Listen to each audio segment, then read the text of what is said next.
மகாபத்ரகாளி சிங்கமுக பிரத்யங்கரா தேவியின் நிகும்பலா யாகம் பௌர்ணமி அன்று நாள் 24/2/2024 பிப்ரவரி சனிக்கிழமை என்ஆர்டி மக்கள் மன்றம் தேனியில் இந்திய ஆன்மீக சிகிச்சையாளர் அன்னை ஸ்ரீ ஷியாமலா அவர்களால் நடத்தப்படுகிறது.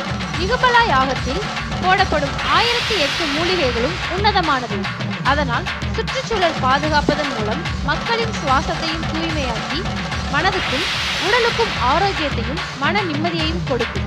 இந்த யாகம் செய்வதால் உலக நன்மை, சத்துரு பயம் நீக்கி குடும்பத்தில் உள்ள ஏவல், பில்லி சூனியம் விலகி லக்ஷ்மி தேவியின் அனுகிரகம் கொடுக்கும். இந்த யாகம் நடக்கும் பொழுது மந்திரங்களை காதினால் கேட்டாலே ஸ்ருதம் ஹரதி பாபானி சாதா ஆரோக்கியம் ரயசக்தி அனைத்து விதமான பாவங்களும் எந்த விதமான நோய்களும் நிவர்த்தி ஆகிவிடும் என்று மகா பிரத்யங்கரா தேவியின் யாகத்தாலே சொல்லப்படுகிறது.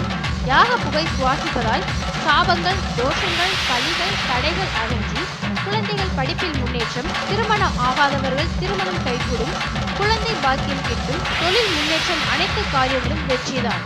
தேவர்கள், சித்தர்கள், ஞானிகள், யோகிகள் தொடங்கி நாடாளும் அரசர்கள் முதல் சரித்திர காலம் தொட்டு இன்று வரை தங்கள் இஷ்ட தெய்வங்களுக்கு யாகம் செய்து தங்கள் காரியத்தை யாகத்தின் மூலமே பூர்த்தி செய்து கொண்டனர். தொடர்புக்கு என்ஆர்டி மக்கள் மன்றம் தேனி 9944920089 8681920323. அனைவரும் கலந்து கொண்டு அம்மன் அருள் பெறுவோம்.